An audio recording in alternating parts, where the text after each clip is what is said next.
I'm Helena Varkkey from University Malaya. In this bite-sized lecture, I'm going to explain the main concepts, institutions, and events that make up the global climate change governance framework to help you understand the interplay of climate policy between the global and national level. The first prominent call to action for climate change at a high political level arguably occurred in 1988. This year, a NASA scientist gave a testimony to the US Senate that climate change is already bad enough to cause extreme weather events, and that importantly, this was most likely caused by human activity. In reaction to this, the US government was looking to create an international convention to agree on restrictions on greenhouse gases, but they needed objective scientific advice. This led to the creation of the Intergovernmental Panel on Climate Change in the same year. The IPCC is an autonomous body in which scientists play the role of both experts and official representatives of their countries, a hybrid scientific and political organization. Hundreds of expert scientists from all over the world are divided into different working groups which review peer-reviewed scientific literature and other relevant publications to arrive at scientific consensus on the state of knowledge about climate change. The IPCC has produced 5 assessment reports so far, and in 2021 is now working on its 6th. It has also created a common methodology for greenhouse gas inventories for countries to use. In 1992, world leaders met at Rio for the United Nations Conference on Environment and Development, also known as the Earth Summit. Here, they negotiated and signed the United Nations Framework Convention on Climate Change, an international environmental treaty. Based on the findings of the IPCC's first assessment report and the supplementary report, the treaty committed signatory governments to reduce atmospheric concentrations of greenhouse gases with the goal of preventing dangerous anthropogenic interference with Earth's climate system. The UNFCCC came into force in 1994 after enough signatory countries ratified the agreement.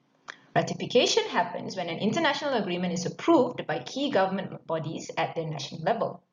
Currently, there are 197 signatories to the UNFCCC, including all UN member states and some observer parties.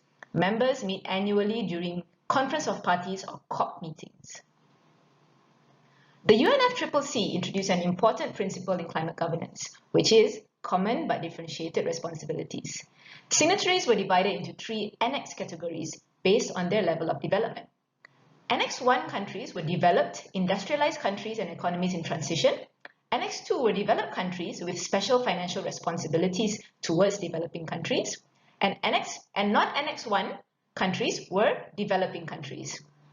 It was agreed that developed country parties should take the lead in addressing climate change because of their larger historical responsibility and advanced resources available to them to more efficiently address the problem. Malaysia is a non-Annex 1 country due to our developing country status. Non-Annex 1 countries, however, can volunteer to become Annex 1 countries when they are ready. The UNFCCC is also the name of the Secretariat, which supports the operation of the convention. A protocol is an instrument which contains supplementary provisions to a previous treaty. Based on the second IPCC assessment report, it was decided that the aim of the developed countries of stabilizing their emissions at 1990 levels by 2000 was not adequate. This led to the Kyoto Protocol in 1997, which established legally binding obligations under international law for developed countries to reduce their greenhouse gas emissions towards a global goal of reducing overall emissions by 5% in Phase 1 and then 18% in Phase 2 below existing 1990 levels by 2020.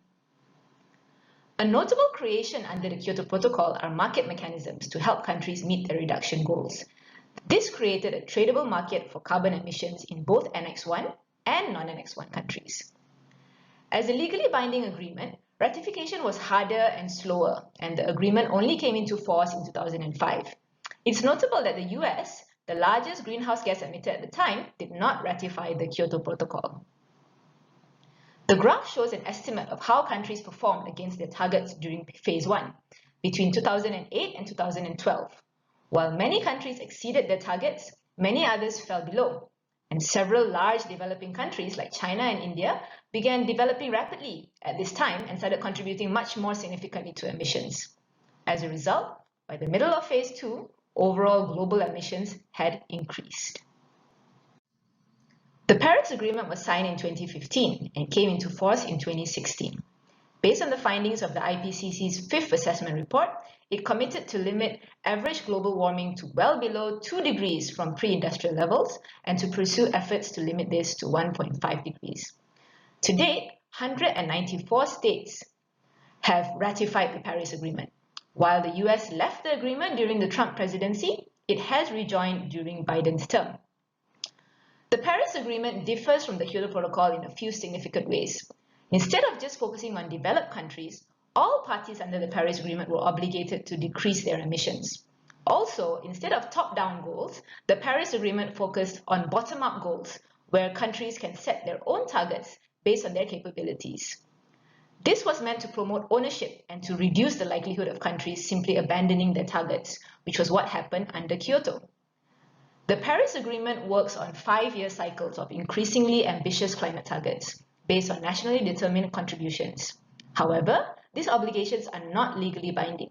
Instead, reporting mechanisms have been improved, and there are legal obligations for countries to regularly and transparently report their progress according to these standardized mechanisms. By 2020, countries should communicate their NDCs to the UNFCCC, covering both mitigation and adaptation actions. In the middle of each cycle, countries will have to report on their progress, which will then be the basis of a global stocktake and lead to recommendations for more ambitious targets for the next cycle.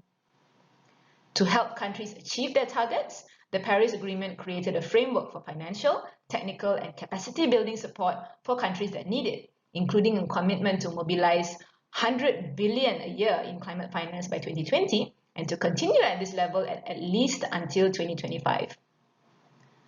Malaysia has communicated its intended NDCs. However, as of mid-2021, it has yet to communicate its finalized NDCs for the year 2020 to the UNFCCC. Which brings us to where we are today. It's very important for us as citizens to educate ourselves on the global political context of climate governance so that we can act as collaborators in climate action alongside the government decision makers, the public sector, and other key stakeholders. Coupled with our own personal steps, contributing our informed voice to the civic space will send a positive message to decision makers that we Malaysians care about our planet and are willing to support strong and stronger policies for climate action. Thank you.